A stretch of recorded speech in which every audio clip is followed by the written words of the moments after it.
అండి. ఇదిగోండి ఈవేళ పులిహోర చేసుకుంటున్నాము మేము. కొద్దిగా ఒక చిన్న గ్లాస్తో చేస్తున్నాము. ఇదిగోండి ఒక చిటికెడు పసుపు వేస్తున్నాను బియ్యం కడిగిన దాంట్లో.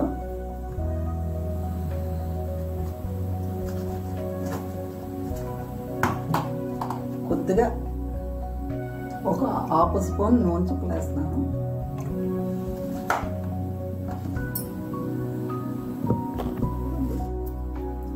నిమ్మకాయ పులిహోర చేస్తున్నామండి.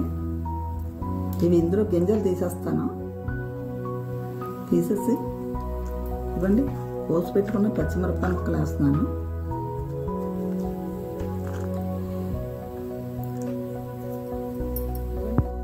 గింజలు తీస్తాం కదా, ఈ పచ్చిమిరపకాయ ముక్కల్లో ఈ రసాన్ని పిండుతున్నానండి.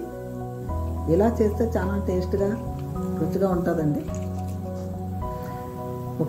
నేను ఒక గ్లాసు ఒక పావు కేజీ బియ్యానికి వండుతున్నాను. అందుకని ఒక కాయన్నర పిండుతానండి.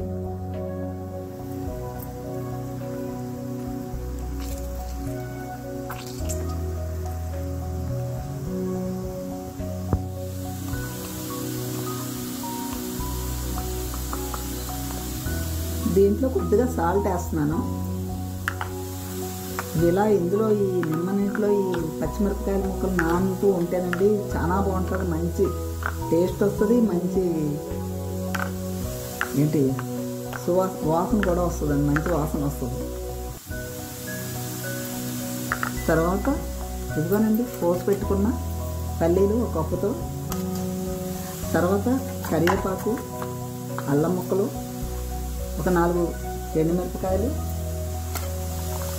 ఒక 10 జీడి పలుకులు, శనగపప్పు, మినపప్పు అవి వేసేటప్పుడు చూపిస్తానండి. ఇదిగోండి అన్నం ఉడికిపోయింది కదా,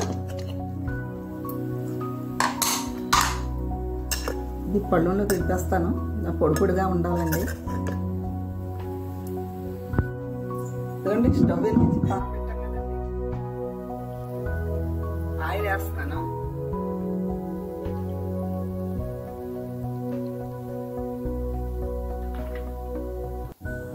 తక్కువే కదా అందుకే కొద్దిగా ఆయిల్ వేసాను.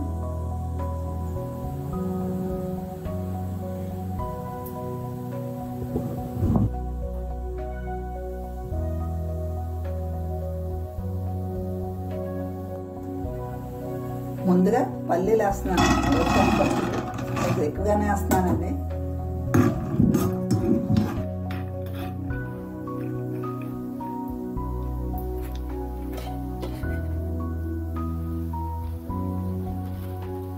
తర్వాత కొద్దిగా శనగపప్పు వేస్తున్నాను.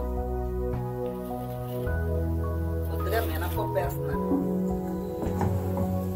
2 డబ్బులు కరివేపాకు వేస్తున్నాను. కోసి పెట్టుకున్న అల్లం ముక్కలు వేస్తున్నాను.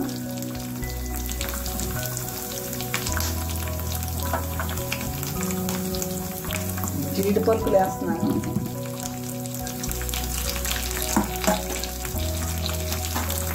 ఒక 6 ఎండుమిరపకాయలు వేస్తున్నాను. ఆవాలు కొద్దిగా వేస్తున్నాను. కొద్దిగా ఇంగువ వేస్తున్నాను.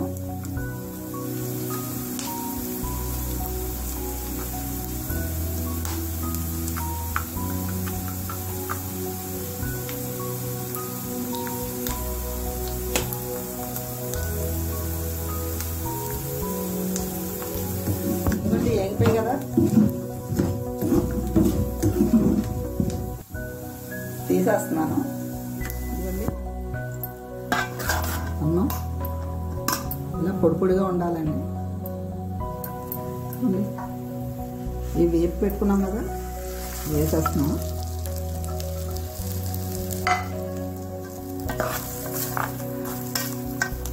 తర్వాత పచ్చిమిరపకాయలు, నిమ్మరసం, ఉప్పు వేసి కలిపి పెట్టుకున్నాం కదండి, వేస్తున్నాను.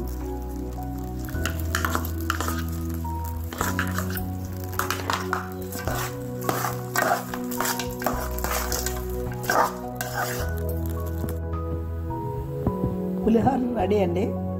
నేను దీనికి ఒక నిమ్మకాయన్నర వేసానండి. ఒక గ్లాస్ బియ్యం వేసాను, కొద్దిగా శనగపప్పు, మినపప్పు, ఆవాలు, జీడిపప్పు, కరివేపాకు, ఎండుమిరపకాయలు వేసానండి. మీరు కూడా ఇలా ట్రై చేయండి, చాలా టేస్ట్గా ఉంటుంది, చాలా బాగుంటుంది. నచ్చితే ఒక లైక్ కొట్టండి.